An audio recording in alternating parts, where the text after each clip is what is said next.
саламат. Элимдин ден соолугу үчүн бул саламат. Саламат клуб. Элимдин ден соолугу үчүн.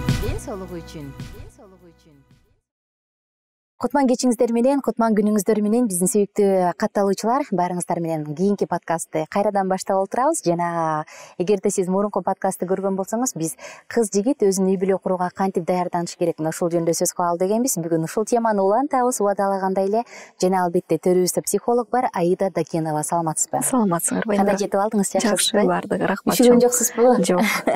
Азыр бизде кыш, жаз эми келейин деп турат, бирок ошого карабастан биздин студияда аба-ырайы абдан сонун, абдан жагымдуу, ошондуктан üşүгөнүбүз да билинбейт. Айдача, сизге келип бергениңиз үчүн ыраазычылык айтам. Ошо мурунку теманы бүгүн дагы жакшынакай кылып ачып берет деп ишенем сизге. Биз бул азыр ошол бактылуу үй бүлө деген контенттин тегерегинде сөз кылып жатабыз, канткенде адам бактылуу үй бүлө кура алат деп. Анан бүгүнкү менин суроом мындай болуп атат да. Кыз жигит өзүн даярдаш керекпи никеге турууга, же болбосо жүрүп окуп, чокуп, ары бери жүрүп баарын бүтүрүп болду, мен эми күйөөгө тием, бактылуу болушум керек. Же болбосо болду, мен ушул кызды алсам бактылуу болом деп туруп үй бүлө куруп кеткен туурабы? Мына ушул жөнүндө сөз кылып берсеңиз, даярдык болушу керекпи? Менин оюмча даярдык болуш керек албетте. Анан эркектер ошол 30ка жакыныраак ушундай үйлөнсө жакшы деп ойлойм да. Кыздарды бир 25тен өткөндөн кийин, осознанность келгенден кийин, анан кийин уже самостоятельный болгондон кийин эркек үй бүлө курса эң туура болот деп ойлойм да. Анан албетте эми сезимдер болгондон кийин, сезимдерден тышкары анан 1-2 жылдан кийин ошол розовые очки деп мен айтканда түшөт деп атпаймынбы? Ошондуктан алдына ала караш керек да. Ошондойчу бул сезимдер кичине өчө башташат. Анан өчө баштагандан кийин эмне кылам, кандай общение кылам, ушул адам менен кандай жашап кетем, кандай бала үй бүлө куруп, кандай балдарды чоңойтобуз, өстүрөбүз деген ошондо өзүнө суроо бериш керек да. Анан эми бул специалист психологдорго барып өздүү консультация алса эң туура деп ойлойм да. Анткени жана мен айткандай темпераменти так келсе, өздөрүнүн общий интереси болсо, мен ушул адамды ушул өмүр бою, анткени ар бир адам үйлөнүп атканда бул эми өмүр бою жашайм деп эмедет да, цель коет да, анан ошон үчүн бул ушунун привычкаларын мен терпеть этемби, кабыл аламбы, ошо экөөбүздүн карап жаткан бир целибиз бирби, экөөбүз окшошпузбу, же окшош эмеспизби, чыдайбызбы, чыдай эмеспи деп, буга то есть ответственно караш керек деп ойлойм да. Көбүнчө баягы үй бүлө куруп, анан никеде бактысыз болуп калган адамдардан сурап сүйлөшүп калсаң, ал айтат: ой, ата энесин караш керек экен, тарбиясын караш керек экен деп, баягы айранга оозу күйүп калгандай, сүткө оозу күйүп калгандай айтат эмеспи? Анан канчалык деңгээлде бул нормалдуу да, туура ошол үй бүлөсүн кайсы уядан учуп чыкканын карап, анан турмушка чыгуу же үй бүлө куруу? Менин оюмча бул илгертен келген эме да, эми кандай десем, салт эмес, мындай взгляд да, булчу старинный, как бы старомодныйчи. Бунун атасын карап, апасын карап кызын ал, тиги бу дегендерчи, ошондой старомодный нерсе деп ойлойм. Азыр андай эмес го, эми азыр деген адамдар, азыр мурун, мисалы 100 жыл мурун башкача институт семьи болсо, азыр башкача такырчы. Азыр только сүйүү болсо кандай жашай аласың, сүйүү жок болсо, азыр мисалы баары эле независимость, кыздар деле, аялдар деле өздөрү зарабатывать этет, өздөрүн обеспечивать этет, эркектин деле кереги жок деп кээ бир адамдар болот. Эмне үчүн мен ушуну чыдашым керек, эмне үчүн мен ушундай жерге барышым керек деп, как бы свободно жүрүшөт да. Ошондуктан дегенде эң биринчи сүйүү. Анан сүйүүдөн кийин уже ошол адам мага канчалык деңгээлде кызык, канчалык вот биз экөөбүз совместимыйбыз деп өзүнө суроо бериш керек да. Мага ошол адам мейли, мен сүйөм, 1-2-3 жылдан кийин, 5 жылдан кийин менин жашоом ошол адам менен кандай болот, 10 жылдан кийин кандай болот деп өзүнө дайыма өзүнө суроо берип туруш керек деп ойлойм да. Ошол никедечи сиз жакшы маселени айта кеттиңиз, эми балам үчүн деген сыяктуу нерселер.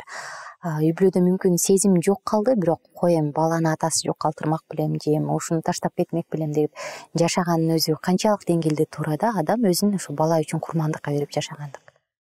Менин оюмча бул таптакыр туура эмес.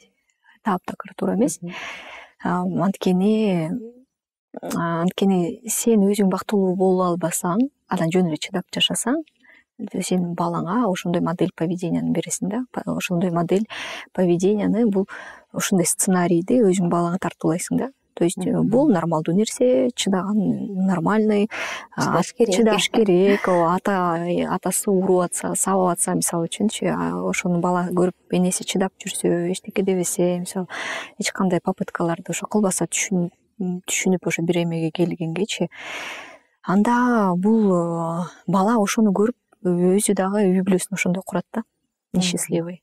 Поэтому менин оюмча бул эң туура эмес нерсе деп ойлойм да, бирок жаль, конечно, бирок көбүнчө учурларда ошондой адамдар көп кездешет да.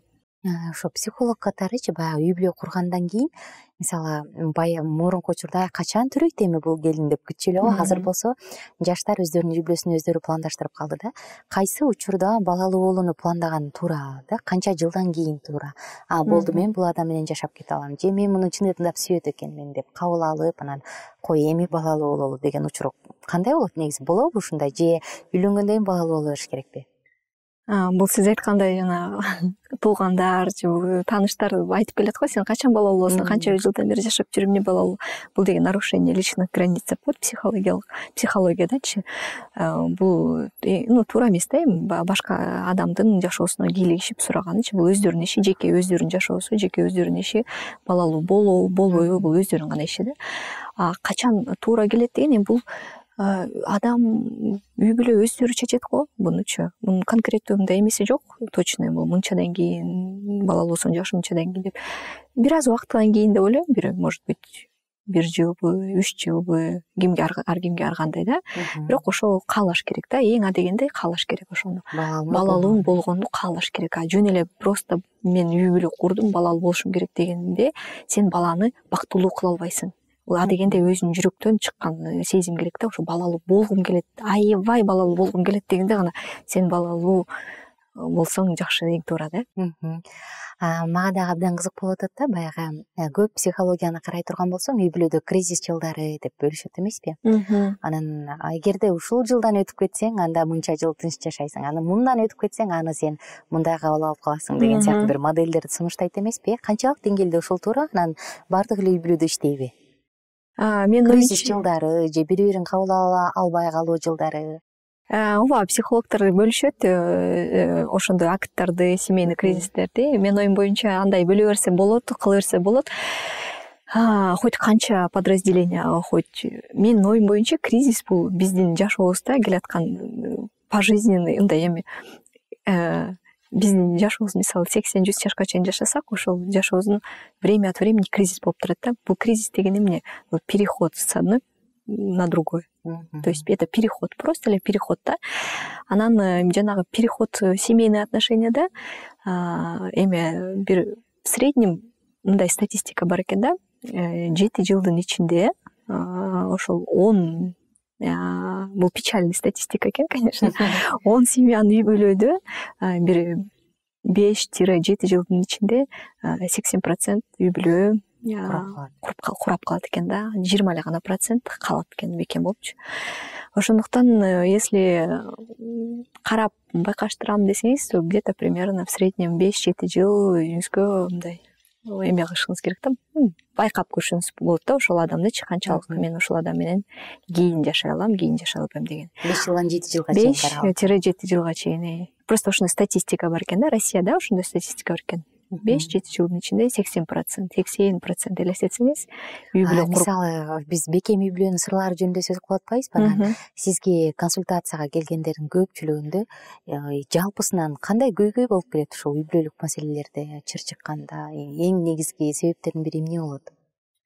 Эң негизги себептери бул ошол өзүңдүн сезимдериңди жеткизе албагандык да. Менин оюм боюнча ошо мага келе турган клиенттердин көбүнчөлүгү почти 80% баары бул семейный проблема менен келишет да. Действительно, мен ушул чыдап жүрөм, бала үчүн чыдап атам, биз ушу бактылуу эмеспиз, мен өзүмдү эметип атам, бирок чыдашым керек го. Же күйөөм мен изменять этип атат, же ушундай семейный проблемалар көп келет да. Анан бул эмнеден келет? Эмнеден келип чыгат? Конструктивный диалог жок болгондон да. Потому что любой көйгөйдү, любой проблеманы конструктивный диалог аркылуу ана чечсе болот. Рахмат. биздин убактыбыз соңуна чыгып калды. Айдыжеке, чоң рахмат келип бергениңиз үчүн. Сизге дагы Абдан чоң сонун нерсени рахмат. айтып кеттиңиз. Биз кийинкиде конфликттер тууралуу, келишпестиктер тууралуу, ушул жубайлардын ортосунда боло турган ушул тууралуу сөз кылабыз. Ошондуктан катталуучуларыбызды дароо эле кийинки подкастка чакырабыз. Ал эми азыр болсо коштошом. Бүгүнкү биздин төрүбүздүн коногу психолог Аида Дакенова болду. Чоң рахмат Чоң сизге. рахмат сизге дагы. Достор, жалпыңыздар менен кайрадан амандашканча. Бул саламат элимдин ден соолугу үчүн бул саламат Саламат клуб элимдин ден соолугу үчүн.